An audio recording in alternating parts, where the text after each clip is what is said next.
Yo, what is good? What is up? Welcome to the YouTube channel.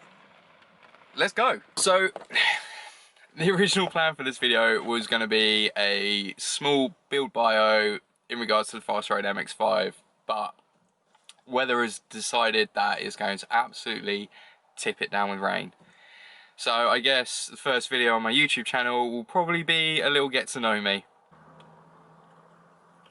Right, so seeing as the weather's absolutely destroyed my plans, let's just jump straight into the questions and have a little get to know me. So first question I've got is, what got you into cars? Well, where do I begin? I suppose from childhood, like any other car guy really. First car that I fell in love with was Herbie, obviously. I fell in love with Volkswagen straight away from a young age. I mean, we're talking 3 or 4.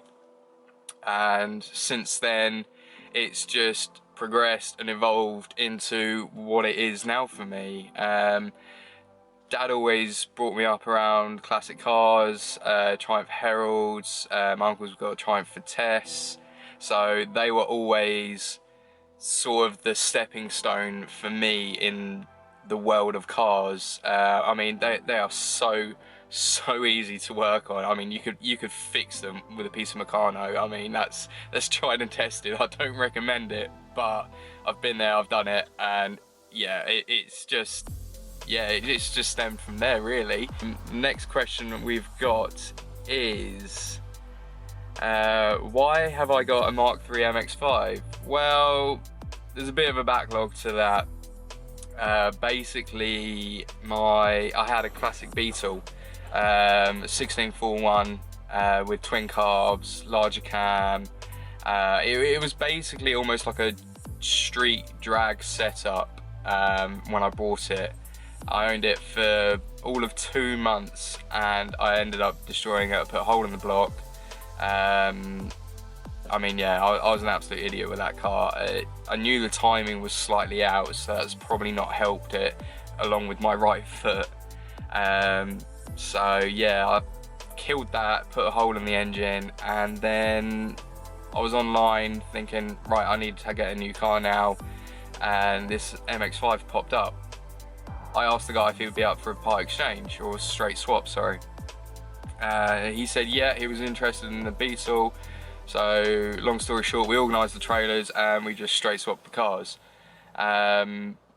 Since owning the MX-5 though, I've had a few issues. I blew the engine up in this.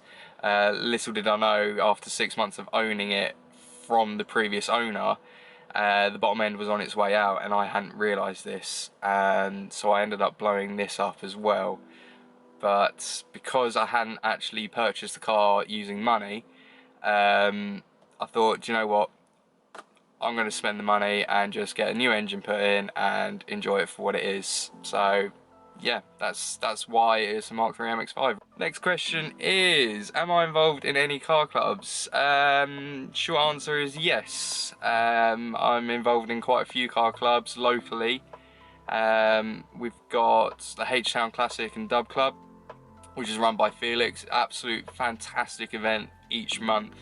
I mean, you get a mixture and a huge variety of cars, anywhere from like an MG Metro parked next to, you know, a Ferrari California, or we get lowriders next to Porsches.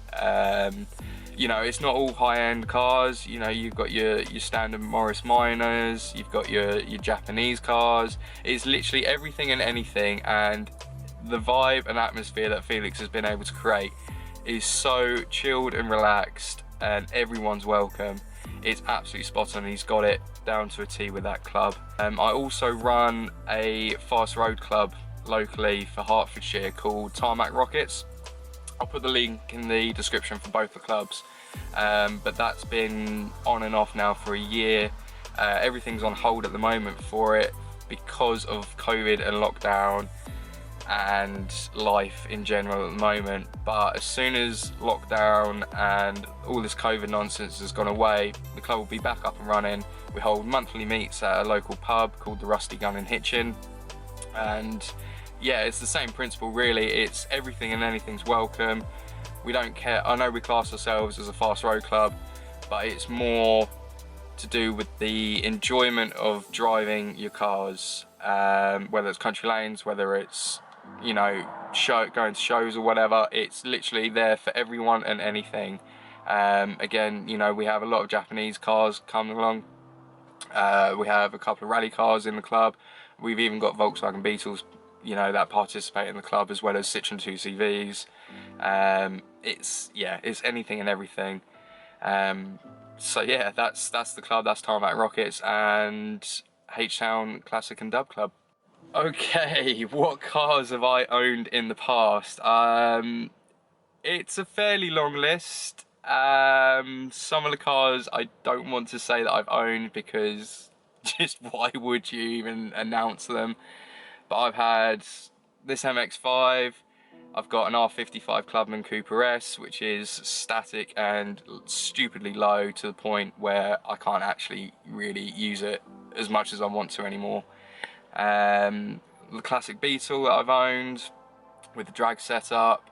I've got my first car still, which is an Austin Mini 998cc. Nothing too special about that except for lowered Kirky seats, caster harnesses, fluffy leopard print dashboard. Don't ask me why, I don't even know myself. It was just one of those things. Vauxhall Nova, which taught me a lot about driving in a fast road situation. You know, that's left foot braking, that's rev matching, everything. What else have I owned? Oh, Land Rover Freelander. That was an astounding amount of fun. You know, taking that thing off road, just having a laugh, getting it filled with everyone that I possibly could cram inside it, and just letting rip down the green lanes basically.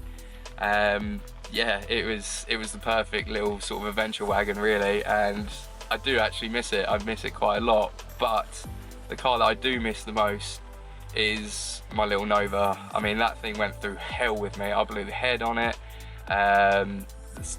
Drive shafts were knocking, CV joints were falling out. It was just absolute laugh, that car, and I dearly miss it.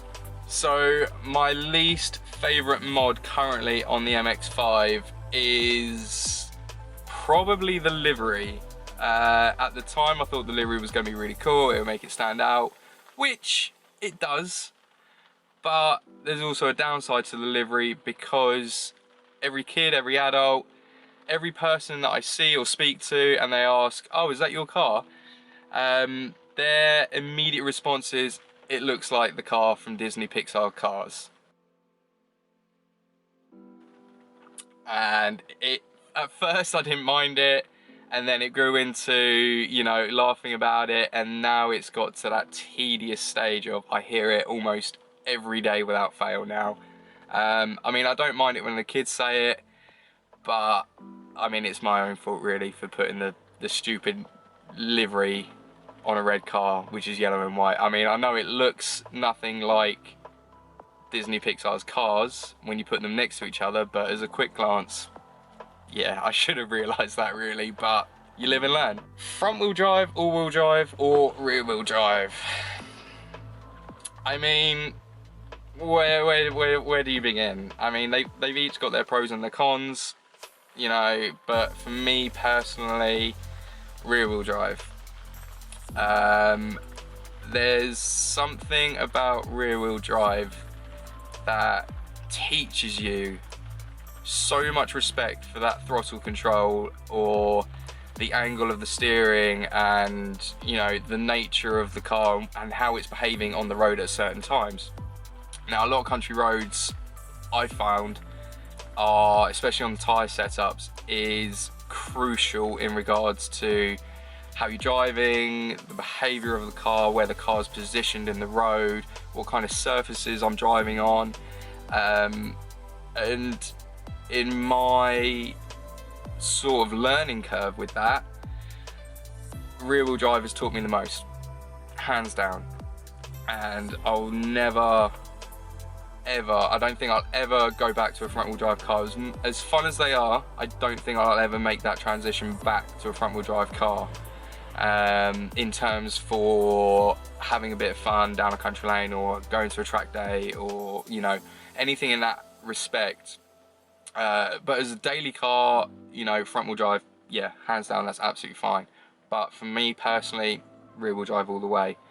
All wheel drive, yeah, it can be fun, but you know, I think it teaches you not as much respect in regards to learning how to control a vehicle as much. You know, I could be wrong, you know, but for me personally, it's rear wheel drive all the way. You know, there's no change in that.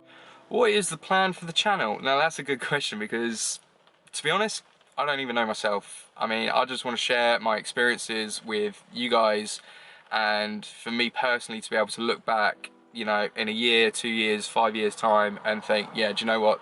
That was a really good memory. I'm so glad I filmed it and kept it. And you know, I want to just share with you guys my experience of events, car shows, driving, road trips, just people I meet, cars that I see, and just see where this channel goes. Basically, leave it as almost like an open book, I guess, and just see where the world of YouTube and the world of the cars sort of takes me, and see how it goes. Really, I think we'll leave it there till next time. So yeah.